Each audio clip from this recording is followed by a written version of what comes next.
Hello world, this is Jeffrey again, and I'm doing a recap of The Haves and Have Nots. This is the 5th season, the 2nd episode, Waiting for Candace. And if you're waiting for Candace, you might be waiting for a long time because Candace clearly don't got her shit together. She fell for what Oscar did to her, and then she got war waiting in the wings at the end of the day. So she need to get her shit together. Anyway, this episode starts off where it left off with Catherine and Veronica. They're Veronica trying to get out the house, and Catherine had the knife to her, and she basically said, "Bitch, you're not getting out. What you did to my son was fucked up, and the only way you get out of here is in a body bag." And Veronica, she's crying. It's very much out of character because Veronica kind of been like a boss this whole last couple of seasons, really not giving anything about anybody else in their feelings, manipulating everybody, and blackmailing her son, manipulating her husband, and all these other people. And now the tables have turned. But we later see in a couple more minutes into the episode, the table turn again. Veronica snaps out of this whole "stop it, stop, you don't want to do this, stop," and she slipped over when she grabbed the knife from Catherine, and she's able to get it from her, and she's like, "Bitch, not today. I'm not about to die today." And she ends up stabbing Catherine in the arm. And Catherine, she's hurt and wounded, and Veronica is able to basically get the knife and kick her down the stairs. And we don't know if she's dead or alive. We won't find out that until later on in the episode. I am glad that we kind of figured that out during this episode, because the haves and have-nots have the tendency to linger on these kind of things and have us waiting for a season to find out what happened to these people. So I'm happy that we had to find out what happened to Catherine.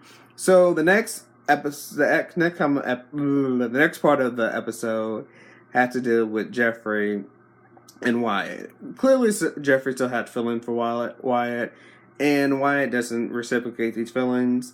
But I do feel like that Jeffrey is being a good friend to Wyatt in many ways. He is a loyal friend. He is being there for him because clearly no one else is there. His parents are not there. His so-called friends who he would shooting up all these drugs with and overdose, them friends are not there. And I do think that he had been too hard on Jeffrey. But there's something about Wyatt and Jeffrey relationship that just kind of weirds me out. Not in a way that he might want him or whatever, but it's something about it kind of off for me. But anyway, so they're having a conversation, and Wyatt is clearly still hurt. He just got responded back from his overdose or whatever. I am liking that, unlike Benny, who had like this miracle recovery where he was ran over and was in a coma for all these weeks, and when he woke up, nothing was really wrong with him, and he left the hospital like days later. I'm liking that there are side effects of what's going on. He's having these headaches and stuff like that. It's more realistic in the story. But they're arguing, and Jeffrey trying to help him out. Wyatt is falling over. He's like, "I'm ready to go home. I want to go home." But he's not talking about going to the Crier house. He's talking about going back to a hotel and possibly shoot up and stuff like that. So I don't have any sympathy for him in that matter. But I do think that Jeffrey is being a good friend. Back on Jeffrey, during this time, he eventually gets in contact with Candace. And like I was saying, Candace does not have her shit together. And basically, for the last couple of seasons, she got played. She was manipulating everybody, and she got manipulated by Jim and different people. And basically, she gets on the phone with Jeffrey, and he explains why she's going home, why the cops are out of their house, and how they got to accept that there might be a body in her backyard. And if you pay close attention and watch the video and watch the scene, you see her pick up her phone and she start recording him on the phone. Like any kind of time you can record people while you're talking on the phone. And she basically incriminating him. So basically saying, "Well, you killed him. No, you killed him. Like, you killed her ex-boyfriend. Like, yeah, all the wounds that I stabbed him with, I stabbed him, but they were they weren't enough to kill him. So she basically trying to make him take the rap for what they both did at the end of the day. Even though they could probably argue it was kind of self-defense in the middle anyway.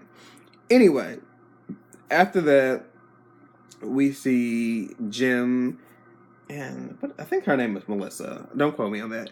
And they're talking about different things, and he's talking about Veronica and their relationship or whatever, and she's definitely playing him because if you do remember, he's being set up by Candace at the end of the day, and to get to know him and basically take money from him and stuff like that, because she know that Oscar was sent by him. They found out or whatever. Anyway, that scene was kind of boring for me, so we're not going to get into it. And we really didn't learn anything, but we did learn that she's starting to gain his trust, which he's like a catch or a tricker in that kind of situation, whatever. But anyway, so after that, we go on to, I want to go to Benny and Hannah, because Hannah, I guess I don't know why, but something about her rubs me like the wrong way. She's so unnecessarily judgmental, and she plays favorites with Benny. She's like the golden child, but I really think that the reason why she doesn't like Candace so much is because they're one and the same. I think before she got saved and all that stuff, that she would basically Candace doing the same thing Candace was doing, and I understand that she doesn't approve of that and of her Candace's lifestyle. But at the end of the day, you're supposed to love your child no matter what. And even if you don't agree with them, you still supposed to pray for them and wish them the best and for them to change their ways. And I think she always goes about it the wrong way. She never tried to relate to her. She's never not always judgmental. I think when you're a parent, you're supposed to put your differences aside and try to work in the best interest for your kids, and especially since Candace has a child and she's raising little Quincy. Anyway,